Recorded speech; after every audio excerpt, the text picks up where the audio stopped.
Good morning student. Actually आज trigonometry ratio का second video है और इसमें हम बेसिकली न्यूमेरिकली पढ़ने वाले हैं जो हमें दोनों एग्जाम में आ सकते हैं, सीईटी वाले या जेडब्ल्यू वाला एग्जाम। देखिए न्यूमेरिकल का लेवल ऑलमोस्ट मीडियम लेवल होता है, मैक्सिमम टाइम इसी तरह के न्यूमेरिकल आएंगे जैसे हमने फर्स्ट वीडियो में लिए थे। और जो हमने फर्स्ट वीडियो में न्यूमेरिकल लिए थे वो सभी न्यूमेरिकल आपके एग्जाम में आ चुके हैं। तो हम एक काम कर रहे हैं कि प्रीवियस वाले क्वेश्चन को ही आपको रिगार्डिंग फिर से सॉल्व करके दिखा रहे हैं ताकि आपको कंफर्मेशन हो जाए कि किस तरह के न्यूमेरिकल पूछे जाते हैं। अब देखिए ट्रिग्नोमेट्री की प्रैक्टिस करते समय एक चीज और आपको ध्यान में रखना है, वो है उसके ट्रिग्नोमेट्री के नए नए फॉर्मूले। नए नए यानी जितने भी है अलाइड एंगल है 90 माइनस थीटा वाले, या साइन ए प्लस बी का स्लॉट हो, या साइन 2 थीटा, कॉस 2 थीटा या साइन 3 थीटा, इस तरह का कोई भी कैलकुलेशन हो आपको यूज करने का काम करना है। तो हम इसी के रिगार्डिंग आज का एक फर्स्ट न्यूमेरिकल लिख रहे हैं और उसका कैलकुलेशन स्टार्ट करने वाले हैं। तो देखिए आपका पहला न्यूमेरिकल क्या है, m sin theta into m cos sin theta plus 2 alpha, then what is the value of tan theta plus alpha into cot alpha. तो हमें इसका आंसर निकालना है, हमें इसका आंसर निकालना है। तो ये होगा n sin थीटा, यहाँ पे आएगा n sin theta plus 2 alpha. देखिए यहाँ पे एक काम करना, पहले ये m जो है ना ये n के नीचे लेके आओ और ये जो sin थीटा है ये इसके नीचे जाएगा। तो ये हुआ आपका sin थीटा प्लस 2 अल्फा, यहाँ पे आएगा sin थीटा और इक्वल टू में आएगा m प्लस n। आया ध्यान में? ये आपको पहले कॉम्बिनेशन बनाना है। क्यों इस तरह का बनाना क्यों है, देखिए ना आपका जो भी आंसर है ना उसमें इस तरह का ही कॉम्बिनेशन दिया होगा। एक तो 1 माइनस एन है या m प्लस एन है या m माइनस एन है, इस तरह का ही पैटर्न होगा। अब आपको एक चीज पता होगी, कंपेंडो एंड डिविडेंडो फॉर्मूला आपने टेंथ में पढ़ा होगा या जब भी पढ़ा होगा, तो इस तरह का ही कॉम्बिनेशन होता है a upon b is equal to c upon d। तो ये होगा आपका आंसर आता है a plus d b upon a minus b equal to आता है c plus d upon c minus d। ये आपका आंसर हुआ। अब इसको आप अपने मेन क्वेश्चन में अप्लाई करिए। तो मेन क्वेश्चन में अप्लाई करेंगे तो आंसर आएगा theta plus 2 alpha plus sine theta होगा, नीचे में क्या आएगा sine theta plus 2 alpha minus sine theta होगा। यहाँ पे आपका आंसर क्या आ गया m plus n, sorry m plus n और नीचे में आएगा m माइनस n। आया क्या ध्यान में सभी को? ये इस तरह से कैलकुलेशन करना है। देखो आपको मैं बताता, मैक्सिमम न्यूमेरिकल आप सॉल्व कर सकते हो जितने भी आएंगे, उसमें का पहला कंडीशन क्या है? पहला कंडीशन है कि उसके जो शुरू के 2-3 लाइंस है अगर उसको आपने टैकल कर लिया तो आपको आगे वाला पार्ट अच्छी तरह से आ जाएगा। क्योंकि आगे वाला कंसेप्ट ठीक रहता है लेकिन जो इनिशियल में 2-3 लाइन रहता है ना वहां पे मैक्सिमम स्टूडेंट कर नहीं पाते, क्योंकि वो जो प्रैक्टिस रहती है या जो ट्रिग्नोमेट्रिक कंसेप्ट पता होने चाहिए थे वहां पे हम थोड़ा सा एरर कर जाते हैं। तो हमारी कोशिश यही होगी कि आप जो बेसिक न्यूमेरिकल सॉल्व करते समय तकलीफ में आते हो उसको कैसे सॉल्व करें, और आपका हेल्प होना चाहिए, इसलिए हम इतने अलग अलग टाइप के न्यूमेरिकल सॉल्व कर रहे हैं। ठीक है, तो ये हमने इनिशियल स्टेप में क्या किया था, m के नीचे n आ गया और बाकी टर्म बराबर आ गया। फिर हमने कंपेंडो एंड डिविडेंडो को अप्लाई कर लिया तो वो भी आपको समझ गया होगा। अब देखिए जिस तरह से हमने ये वाला स्लॉट बना दिया इसके आगे भी तो कैलकुलेशन होगा ना। देखिए ये sin c plus sin d में आएगा और ये sin c minus sin d में आएगा। तो यहाँ पे आप अप्लाई करिए sin c plus sin d। तो यहाँ पे क्या आएगा फॉर्मूला, वो फॉर्मूला आता है 2 times sin c plus d by 2। Formula है 2 times sin c plus d by 2 और यहाँ पे आएगा cos c minus d by 2। दूसरा फॉर्मूला क्या आएगा, दूसरा फॉर्मूला है sin c minus sin d, sin c minus sin d। तो आंसर आएगा 2 times cos c plus d by 2, यहाँ पे आएगा sin c minus d by 2। आया था पे? अब ये हुआ आपका c का वैल्यू और ये हुआ आपका d का वैल्यू। तो यहाँ पे आएगा 2 टाइम्स sin, दोनों का ऐड करेंगे ना, तो ये हुआ आपका theta plus 2 alpha plus theta आएगा। एक बार दोनों का ऐड कर लिया, एक बार दोनों को सब्ट्रैक्ट करेंगे लेकिन इनटू में cos आएगा। तो ये होगा आपका cos theta plus 2 alpha minus theta upon 2, ये एक कॉम्बिनेशन। दूसरा कॉम्बिनेशन आएगा 2 टाइम, पहले cos आएगा बाद में sin आएगा। तो ये हुआ हमारा cos theta plus 2 alpha minus theta, यहाँ पे आएगा फिर sin आएगा। तो ये हुआ आपका theta plus 2 alpha plus theta upon 2 equal to, यहाँ पे आपका m plus N upon m minus N है। ये हुआ आपका m plus N upon m minus N, तो ये थीटा थीटा कैंसिल हो गया, यहाँ पे आपका माइनस साइन आएगा, ठीक है। और यहाँ पे थीटा थीटा कितना हो गया, 2 टाइम्स हो गया, ये 2 2 भी कैंसिल होगा, तो ये होगा आपका 2 थीटा प्लस 2 अल्फा अपॉन 2, यहाँ पे आएगा cos 2 अल्फा अपॉन 2, नीचे में क्या आएगा, यहाँ पे होगा ये प्लस में था ये माइनस में था। देखिए एक्चुअली मैक्सिमम टाइम हम ऐसा कर जाते हैं कि जहाँ पे हमें प्लस लिखना होता है वहां पे माइनस लिखते, जहाँ पे माइनस लिखना होता है वहां पे हम प्लस लिखते। तो ये होगा 2 थीटा प्लस 2 अल्फा अपॉन 2 और यहाँ पे आएगा साइन और 2 अल्फा अपॉन 2 इक्वल टू क्या होगा, m plus N upon m minus N. तो हाँ अब देखिए यहाँ पे थोड़ा सा बराबर कर रहा है, 2 से पूरे कैलकुलेशन को डिवाइड कर लेते हैं, यहाँ पे भी 2 से डिवाइड कर लेते हैं और ये 2 2 कैंसिल आउट होगा, तो ये होगा थीटा प्लस अल्फा, ये हुआ आपका cos अल्फा, यहाँ पे आएगा cos थीटा प्लस अल्फा, ये हुआ आपका sin अल्फा, और यहाँ पे क्या होगा आपका m plus N upon m minus N, सही है। तो आपको अच्छी तरह से पता है कि sin अपॉन cos का मतलब tan होगा, हमें tan में चाहिए, और cos अपॉन sin का मतलब cot होगा, हमें cot में चाहिए। तो ये हुआ हमारा tan theta plus alpha into cot alpha which is equal to m plus N upon m minus N. तो ये हमारा कंप्लीट आंसर हुआ। तो हमारा कंप्लीट आंसर कौन सा हो गया, option B is the correct. देखिए इस तरह से हमारा फर्स्ट न्यूमेरिकल सॉल्व हो गया, ठीक है। बघा नेक्स्ट क्वेश्चन, एक्चुअली वो क्वेश्चन तो अच्छी तरह से आ गया। अब दूसरा क्वेश्चन देखिए, यहाँ पे क्या करना है, यहाँ पे तो आपको इनिशियल स्टेप में यही करना होगा ना, sin a प्लस b का फॉर्मूला अप्लाई करिए, मल्टीप्लाई करिए, कुछ थोड़ा सा अलग कैलकुलेशन दिखेगा। तो हमारे पास sin a प्लस b का फॉर्मूला पता होना चाहिए, sin a आपका sin a प्लस b का फॉर्मूला क्या है, sin a into cos b और cos a into sin b, sin a into cos b plus cos a into sin b। तो ये होगा आपका 2 टाइम्स sin अल्फा, यहाँ पे आएगा cos बीटा और ये होगा sin गामा, ये हुआ आपका sin बीटा, ये हुआ आपका sin alpha into cos gamma और ये हुआ आपका cos alpha into sin gamma. अब क्या करना है, अब आपको sin बीटा से मल्टीप्लाई करना है, तो ये आपका sin अल्फा होगा, यहाँ पे आपका sin बीटा होगा और ये होगा आपका cos गामा, यहाँ पे क्या होगा आपका cos अल्फा होगा, यहाँ पे आपका sin बीटा होगा और ये होगा आपका sin गामा, ठीक है। आपने क्या कर लिया, मल्टीप्लाई कर लिया ना कॉम्बिनेशन को, यहाँ पे आएगा 2 sin alpha into cos beta into sin gamma, ठीक है। अब मैं क्या करता, आपको जो आंसर दिखाना है वो आंसर दिखाना है कि tan alpha tan beta and tan gamma कौन से कॉम्बिनेशन में है, पहले अरिथमेटिक प्रोग्रेशन में है, ज्योमेट्रिक प्रोग्रेशन में है, हार्मोनिक प्रोग्रेशन में है, कि इनमें से कोई प्रोग्रेशन नहीं है। तो मैं क्या करूंगा, अब देखिए आपको tan लाना है तो रिगार्डिंग कॉट भी आ सकता है, इसको हम रेसिप्रोकल में कन्वर्ट कर सकते हैं। तो मैं क्या करता, इसको sin अल्फा sin बीटा और sin गामा से थ्रू आउट डिवाइड करता, तो ये इसका होगा वी डिवाइड ये आएगा sin अल्फा, ये होगा sin बीटा और ये sin गामा बोथ साइड, ठीक है। तो ये होगा आपका 2 टाइम्स sin अल्फा, ये आएगा cos बीटा और ये हुआ आपका sin गामा, नीचे में आएगा sin अल्फा sin बीटा और ये होगा आपका sin गामा, ठीक है। हर एक टर्म को डिवाइड करना है ना, तो ये भी आपका होगा sin alpha sin beta cos gamma, नीचे में आएगा sin अल्फा sin बीटा और sin गामा, यहाँ पे आएगा cos अल्फा sin बीटा और sin गामा, नीचे में आएगा sin अल्फा sin बीटा और sin गामा, ठीक है। sin गामा कैंसिल हुआ, sin बीटा कैंसिल हुआ, यहाँ पे sin alpha sin beta sin beta, यहाँ पे sin अल्फा कैंसिल हुआ, sin गामा कैंसिल हुआ, यहाँ पे क्या बचा 2 cos beta upon sin beta, ठीक है। यहाँ पे आया आपका cos gamma upon sin gamma, यहाँ पे आया आपका cos alpha upon sin alpha.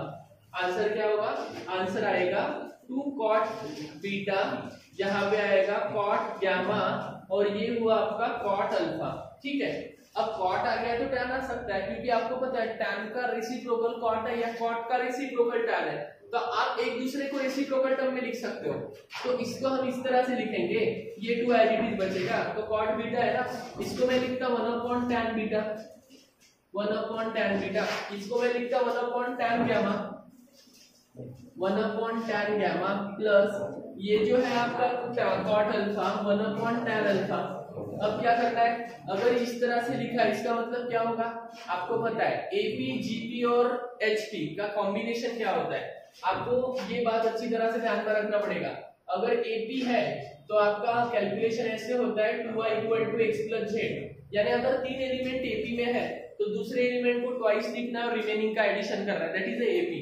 GP का कैलकुलेशन क्या होता है कि मिडिल टर्म का स्क्वायर करना है, दोनों का प्रोडक्ट करना है, मिडिल टर्म का स्क्वायर करना है, दोनों का प्रोडक्ट करना है। और एचपी का क्या होगा, रेसिप्रोकल होगा एपी का, यानी एपी का जो भी कॉम्बिनेशन होगा वो इस तरह से लिखना पड़ता है, इसे बोला जाता है एचपी। आया समझ में? तो आप लिख सकते हो देयरफॉर tan अल्फा ये होगा आपका tan बीटा और tan gamma are in HP, ठीक है। यानी आपका ऑप्शन कौन सा करेक्ट होगा, ऑप्शन सी इज करेक्ट। देखिए स्टूडेंट, इस तरह से आप सॉल्व कर सकते हो, आपको ये छोटी छोटी बेसिक चीजें पता होनी चाहिए, तो आपको इस तरह के कोई भी क्वेश्चन सॉल्व करने में कोई इशू नहीं जाएगा। और मैक्सिमम आपको सबसे मेन अगर पार्ट कोई हेल्प करने वाला है दैट इज द फॉर्मूले, ट्रिग्नोमेट्रिक फॉर्मूले। ट्रिग्नोमेट्रिक फॉर्मूले जितने अच्छे करोगे उतना सिंपल कैलकुलेशन होगा, क्योंकि ये सभी उसी के ऊपर डिपेंड है। अगर ये फॉर्मूला किसी को पता नहीं है तो इश्यू होगा, ये फॉर्मूला किसी को पता नहीं है कि कॉट को हम 1/tan लिख सकते हैं तो भी इश्यू होगा। तो मेन इंटेंशन है फॉर्मूले अच्छे करना, ठीक है। तो ये भी क्वेश्चन कंप्लीट हो गया। अब आप नेक्स्ट क्वेश्चन की तरफ जाएंगे।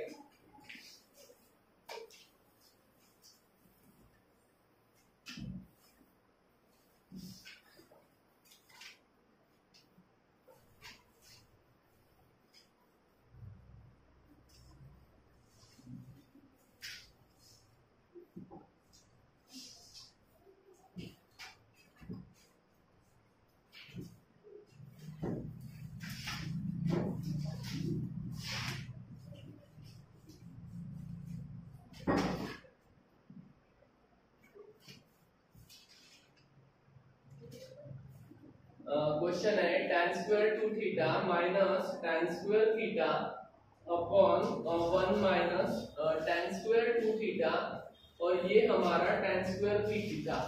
तो हमारा ऑप्शन आएगा, ये आपका आंसर आएगा tan 3 theta upon tan theta, दूसरा है cot 3 theta upon cot theta, तीसरा है tan 3 theta into tan theta, और चौथा है cot 3 theta into cot theta.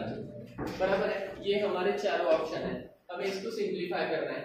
तो देखिए अब इसको हम डायरेक्टली स्टार्ट कर देंगे। अगर आप अच्छी तरह से ऑब्जर्व कर रहे हो तो न्यूमरेटर में भी स्क्वायर वाले स्लॉट है दोनों साइड और बीच में माइनस साइन है। तो हमारी कोशिश ये होगी कि हम इसको इस तरह से लिखें tan 2 थीटा का स्क्वायर, इसको भी हम इस तरह से लिखें tan थीटा का स्क्वायर।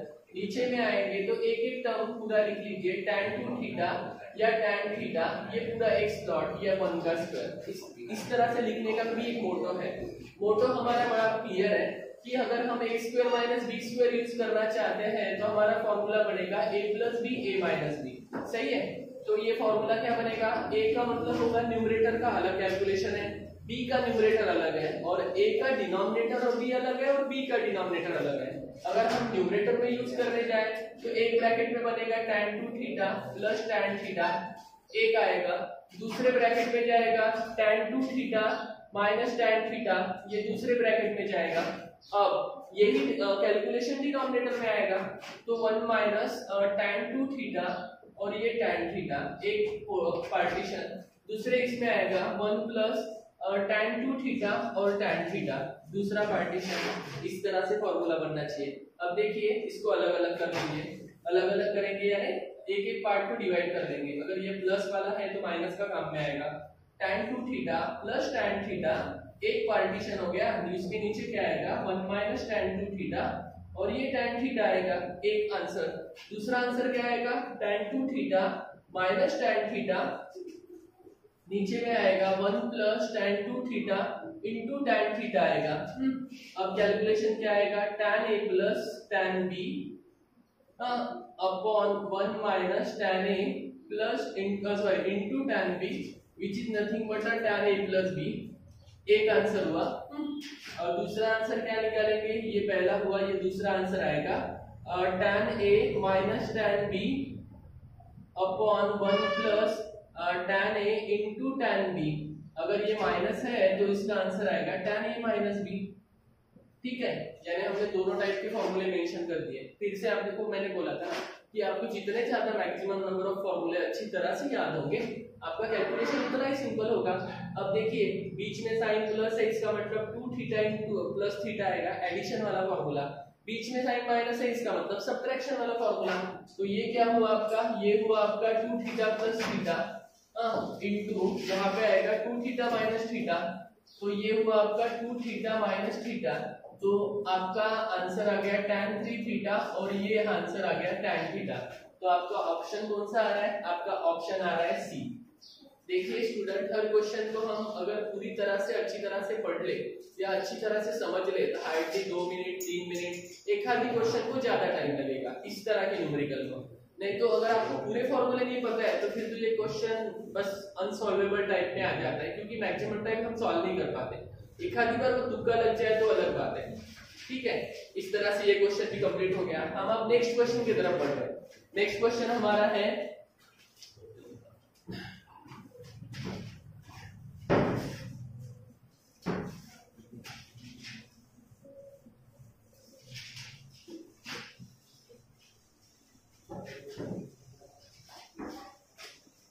हमारा नेक्स्ट क्वेश्चन है cos 24 डिग्री, यहाँ पे आएगा cos 5 degree plus cos 175 degree plus cos 204 degree, यहाँ पे आएगा cos 300 डिग्री।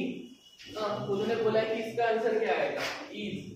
तो पहला ऑप्शन है 1/2, दूसरा ऑप्शन है -1/2, थर्ड ऑप्शन है √3/2 और फोर्थ ऑप्शन है 1। आया। तो आप देखिए, इसका कैलकुलेशन हमें करना है तो आपको एक एक आंसर निकालना पड़ेगा। एक एक आंसर आपने निकाल लिया तो आप जल्दी से निकाल सकते हैं। तो जैसे इसको मत सॉल्व करिए, इसको मत सॉल्व करिए, हम इसको सॉल्व करेंगे 175 को, 204 को और 300 को। अगर हम cos 175 सॉल्व करेंगे तो यहाँ पे हम इसको इस तरह से लिख सकते हैं ना, 180 डिग्री -5 डिग्री, क्योंकि उसका मतलब 175 होगा। अब आपको ये अच्छी तरह से समझना पड़ेगा कि हमारा जो 180 -5 डिग्री है वो सेकंड क्वाड्रेंट में लाई करता, सेकंड क्वाड्रेंट में लाई करता। थोड़ा सा क्वाड्रेंट सिस्टम अच्छे से समझ लिया तो ये बड़ा सिंपल जाएगा। ये ASTC वाला पैटर्न आपको बड़ा काम में आएगा। ये इस तरह के न्यूमेरिकल ना ये क्वाड्रेंट सिस्टम से ही सॉल्व हो गए। जैसे ये 180 डिग्री -5 डिग्री है, यानी कौन सा क्वाड्रेंट है, सेकंड क्वाड्रेंट। सेकंड क्वाड्रेंट में कौन पॉजिटिव रहता, साइन रहता, उसके साथ कौन रहता, कोसेक रहता। इसका मतलब ये हुआ कि आने वाला आंसर नेगेटिव आएगा, आने वाला आंसर नेगेटिव आएगा। आप 180 डिग्री को कर रहे हैं, यानी 180 degree on the axis of x axis, along the x axis अगर है तो इसका मतलब इसका आंसर cos में ही आएगा। देखिए अलोंग द x एक्सिस वाला एंगल है तो ये cos में, यानी जो आपका ट्रिग्नोमेट्रिक फंक्शन होगा ये एज इट इज बचेगा, और अलोंग द y एक्सिस है तो उसका कन्वर्शन होगा। तो आपको ये समझ गए कि उसका cos में क्यों आया, अलोंग द x एक्सिस, उसका नेगेटिव क्यों आया, सेकंड क्वाड्रेंट है। ठीक है, अब दूसरा जो एंगल है वो 204 वाला एंगल है। 204 वाला एंगल कैसा है, cos 180 डिग्री प्लस 24 डिग्री। अब cos 180 degree plus 24 degree plus में आ गया है, अब थर्ड क्वाड्रेंट में आ गया। थर्ड क्वाड्रेंट में किसका बोलबाला है, थर्ड क्वाड्रेंट में tan और cot का बोलबाला है। इसका मतलब इसका आंसर भी नेगेटिव आएगा क्योंकि है नहीं ना cos वहां पे। अब इश्यू है अलोंग द x एक्सिस, इसका मतलब cos ही रहेगा, cos ही रहेगा यानी 24 डिग्री। फिर आपका क्या होगा, cos 300 डिग्री। 300 डिग्री का मतलब होगा 360 डिग्री -60 डिग्री, बराबर है, बराबर 300 आ गया। अलोंग द x एक्सिस है, इसका मतलब cos आएगा, cos आएगा। लेकिन 300 कौन से क्वाड्रेंट में आता, फोर्थ क्वाड्रेंट में आता। फोर्थ क्वाड्रेंट में क्या सिचुएशन है, cos हमेशा पॉजिटिव रहता सेक के साथ, इसका मतलब प्लस आएगा। अब देखिए आपने जो भी आंसर निकाल लिए, अब ये इस पोर्शन में पुट करिए, ये पहला एंगल तो एडिटिव बचेगा cos 24 डिग्री, हमारा दूसरा एंगल भी एडिटिव बचेगा cos 5 डिग्री, ये हमारा तीसरा एंगल कितना आया था माइनस cos 5 डिग्री, ये चौथा एंगल कितना आया था माइनस cos 24 डिग्री, और ये कितना हुआ था cos 60 डिग्री। ये दोनों को आप कैंसिल कर लीजिए, ये कितना बचेगा cos 60 डिग्री, cos 60 यानी कितना होगा आपका आंसर आएगा 1/2, यानी ऑप्शन कौन सा ए इज करेक्ट। देखिए स्टूडेंट, ये क्वाड्रेंट सिस्टम ने हमारा काम कितना सिंपल कर दिया कि अगर आपको अच्छी तरह से याद हो गया तो आप सोचिए आप कितने सारे न्यूमेरिकल सॉल्व करेंगे। उसका फायदा क्या होगा, उसका फायदा होगा कि आपको और न्यूमेरिकल सॉल्व करने की इंस्पिरेशन मिलेगा, और जो चीज आपको इरिटेट कर रही थी उसको आप लाइक करने लगेंगे। तो ये फायदा है कुछ चीजें समझने का। आई होप ये क्वेश्चन आपको अच्छी तरह से समझ गया होगा। हम नेक्स्ट क्वेश्चन की तरफ मुड़ते हैं। नेक्स्ट क्वेश्चन हमारा है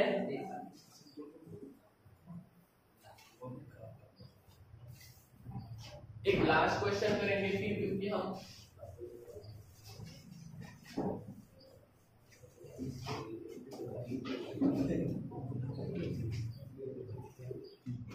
स्टूडेंट एक लास्ट क्वेश्चन कर लेंगे क्योंकि थोड़ा सा टाइम इशू है। तो यहाँ पे देखिए alpha plus beta is equal to pi by 2, दोनों साइड टैन लगाओ, क्योंकि हमें जो आंसर के स्लॉट चाहिए वो टैन में चाहिए। मैक्सिमम टाइम कैसे होता है कि सर अपने मन से कुछ कर रहे हैं, नहीं अपने मन से कुछ नहीं कर रहे। यहाँ पे आपको जिस तरह का आंसर का पैटर्न दिया होगा उसी तरह कैलकुलेशन का पैटर्न होगा। तो ये होगा tan alpha plus beta equal to tan pi by 2। अब देखिए थोड़ा सा बड़ा काम का इशू है।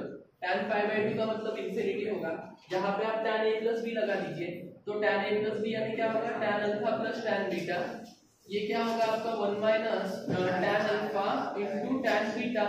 अब ये जो इंफिनिटी है जिसको मैं 1/0 लिख सकता, क्योंकि आपको पता है डिनोमिनेटर कंटेन 0 तो इंफिनिटी आएगा। फिर ये वाला स्लॉट इधर मल्टीप्लाई होगा, ये स्लॉट इधर मल्टीप्लाई होगा, ठीक है। तो ये स्लॉट होगा तो ये 0 आएगा, 1 minus tan alpha tan beta होगा, ये पोर्शन इधर आएगा। तो ये हुआ आपका tan alpha into tan beta which is equal to 1। ये आंसर आ गया, ठीक है। tan alpha into tan beta is equal to 1। अब हमें क्या करना है, अब हमें आंसर निकालना है beta plus gamma equal to alpha. तो ये जो दूसरा कॉम्बिनेशन है ना beta plus gamma equal to alpha, इसको भी हम tan अप्लाई करेंगे। Beta plus gamma equal to दोनों को tan लगा दिया, तो यहाँ पे आप फॉर्मूला लगाओ tan beta plus tan gamma upon 1 minus tan beta tan gamma which is equal to tan alpha. अब क्रॉस मल्टीप्लाई करिए, ये वाला कॉम्बिनेशन इस साइड में जाएगा, ये कॉम्बिनेशन इस साइड में जाएगा, तो ये होगा tan beta plus tan gamma equal to tan alpha. इसको मल्टीप्लाई करिए 1 माइनस tan बीटा और ये आएगा tan गामा, बराबर। tan अल्फा से मल्टीप्लाई हो गया, ये tan बीटा होगा, ये tan गामा हो गया, यहाँ पे आएगा tan alpha minus tan alpha tan beta और tan गामा, ठीक। अब आपको अच्छी तरह से पता है ना tan alpha into tan beta का वैल्यू कितना है 1, यानी इतना जो पोर्शन है वो तो 1 बनेगा। यहाँ पे हमने कैलकुलेशन कर ली है उसका, तो ये होगा आपका tan बीटा, ये होगा आपका tan गामा, यहाँ पे आपका tan अल्फा आएगा माइनस tan गामा। अब ये जो tan गामा है इस साइड में आएगा, तो ये होगा tan beta plus tan gamma, ये plus tan gamma equal to tan alpha. हाँ, तो tan गामा कितनी बार आ गया, 2 बार आ गया। tan alpha is equal to tan beta, यहाँ पे ये आ गया 2 बार tan गामा आया क्या ध्यान में। तो आपका आंसर क्या होगा, आपका आंसर होगा option C, option C. Student इस तरह से हम बाकी भी वीडियो देखेंगे। एक्चुअली कैसा है कि हमें जितना लिमिटेड समय मिला है उसमें हम एक लेसन 2 ही दिन ले सकते हैं, तो कल हम दूसरा लेसन लेंगे। आपको थोड़ा सा वो समझना है क्योंकि हमारे पास टाइम पीरियड कम होने के कारण हम ज्यादा नहीं ले सकते। उसके बाद तो डिटेल्स वाला वीडियो आएंगे। Thank you for watching.